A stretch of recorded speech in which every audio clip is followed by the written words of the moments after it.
যৌথ বিবৃতিতে কী বলা হয়েছে? আমার তো ধারণা ইনফরমেশনগুলো কনফিউশন ক্রিয়েট করছে। দেখেন, যৌথ বিবৃতিতে স্পষ্ট করে বলছেন যে প্রধান উপদেষ্টা বলেন যে তিনি আগামী বছরের এপ্রিলের প্রথমার্ধের মধ্যে নির্বাচন অনুষ্ঠানের ঘোষণা দিয়েছেন। সকল প্রস্তুতি সম্পন্ন করা গেলে 2026 সালের রমজান শুরু হওয়ার আগের সপ্তাহেও নির্বাচন আয়োজন করা যেতে পারে। সেক্ষেত্রে এই সময়ের মধ্যে সংস্কার ও বিচারের বিষয়ে পর্যাপ্ত অগ্রগতি অর্জন করা প্রয়োজন হবে। এটা তো যৌথ ঘোষণা। এই যৌথ ঘোষণার মাধ্যমে কি বলা হচ্ছে?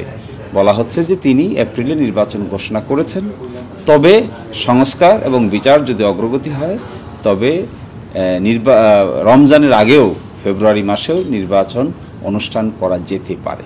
এই আলোচনা হয়েছে। এখানে কিন্তু ডেফিনিট কোনো সিদ্ধান্ত হয়েছে বলে এই যৌথ বিবৃতি থেকে তো এটা বোঝা যায় না। ফলে বিভিন্ন জায়গায় যে কথাগুলো দেওয়া হচ্ছে, বলা হচ্ছে, এটা কিন্তু সুনির্দিষ্ট কোনো কনক্লুশনে পৌঁছা হয়নি। সম্ভাবনার কথা আলোচনা করা হয়েছে। তো সম্ভাবনার কথা আলোচনা যদি করে থাকেন ওনারা, এখানে বাংলাদেশেও আরও অনেক স্টেক হোল্ডার আছে, অনেক পলিটিক্যাল পার্টিজ আছে যারা পক্ষ বিপক্ষে নির্বাচনে অংশগ্রহণ করবেন।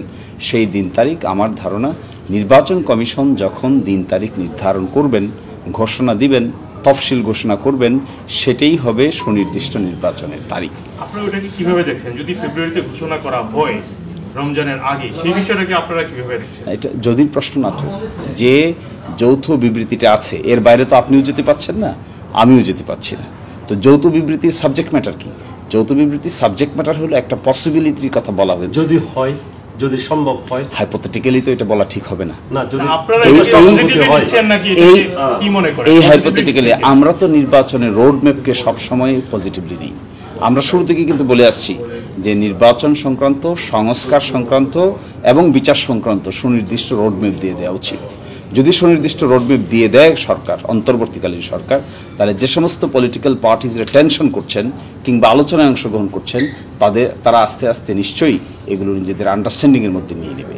এই প্রেক্ষিতে আমার কথা থাকবে, ইলেকশন করার জন্য যে রোডম্যাপ ডিক্লেয়ার করেছে অন্তর্বর্তীকালীন সরকার, আজকে বিএনপির সঙ্গে কথা হয়েছে, আলোচনা হয়েছে। এই আলোচনাটাকে আমরা সবসময় পজিটিভলি দেখি। আমরা কখনো ডেডলাইন দেওয়া, কাউকে বাধ্য করার পক্ষে নই। আমরা সবসময় আলোচনার পক্ষে।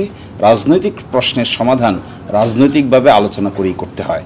ফলে আমরা আলোচনাটাকে ইতিবাচকভাবে দেখি।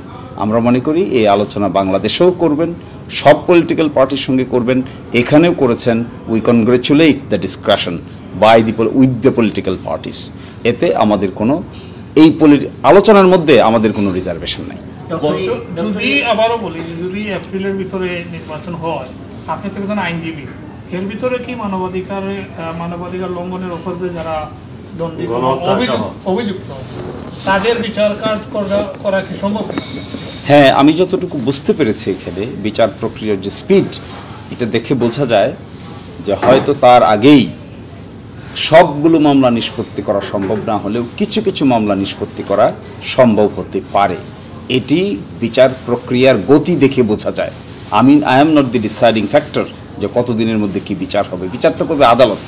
আদালত বিচার করার ক্ষেত্রে যে রোডম্যাপ থাকে, এই রোডম্যাপের যে লিগ্যাল স্টেপগুলো থাকে, এই লিগ্যাল স্টেপগুলো অগ্রসর হচ্ছে, এটা আমি বলতে পারি ফ্রম মাই অ্যানালাইসিস। যদি কোনো নির্বাচিত সরকার আসে, সেটা এপ্রিলে হোক ফেব্রুয়ারিতে হোক, আপনি যেটা বললেন যে কিছু কিছু বিচার কাজ সম্পন্ন হওয়ার সম্ভাবনা আছে এপ্রিলের আগে, সেক্ষেত্রে যেই বিচার কাজগুলো থাকবে সেটাকে বাধাগ্রস্ত হওয়ার কোনো পসিবিলিটি আছে কিনা নির্বাচিত সরকারের অধীনে গেলে? যেমন ধরুন, আজকে যে যৌথ স্টেটমেন্ট থেকে এটা ক্লু পাওয়া যায়। যৌথ স্টেটমেন্টে কি বলছেন? সংস্কার ও বিচারের বিষয়ে পর্যাপ্ত অগ্রগতি অর্জন করা প্রয়োজন হবে, এটা উভয় পক্ষ একমত হয়েছেন এখানকার যৌথ বিবৃতিতে। তাহলে নির্বাচনের সঙ্গে সংস্কার এবং বিচার ওতপ্রোতভাবে জড়িত মর্মে যৌথ বিবৃতি থেকে দেখা যাচ্ছে। যদি তাই হয়ে থাকে, তাহলে ইলেকশনের মাধ্যমে যেই ক্ষমতায় আসুন না কেন, আর ইলেকশনের আগেই হোক না কেন, বিচার প্রক্রিয়ার প্রতি সকলেরই আগ্রহ থাকা উচিত এবং আছে বলেই আমার কাছে মনে হয়।